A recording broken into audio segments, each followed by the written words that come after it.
தேவனுடைய வார்த்தையானது ஜீவனும் வல்லமையும் உள்ளதாயும் இருபுறமும் கருக்குள்ள எந்த பட்டயத்திலும் கருக்கானதாயும் ஆத்துமாவையும் ஆவியையும் கணுக்களையும் ஊனையும் பிரிக்கத்தக்கதாக உருவ குத்துகிறதாயும் இருதயத்தின் நினைவுகளையும் யோசனைகளையும் வகையறுக்கிறதாயும் இருக்கிறது.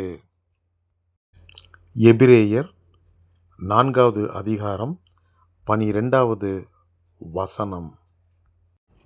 அவர் தமது வலது கரத்திலே 7 நட்சத்திரங்களை ஏந்தி கொண்டிருந்தார். அவர் வாயிலிருந்து இருபுறமும் கருக்குள்ள பட்டயம் புறப்பட்டது.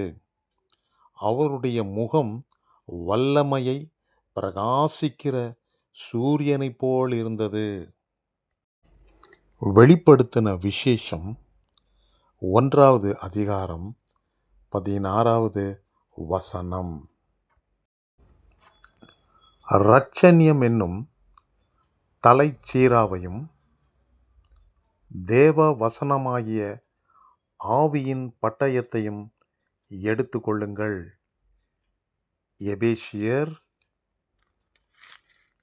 6வது அதிகாரம் 17வது வசனம். தேவனுக்கு நன்றி எடுப்போம்.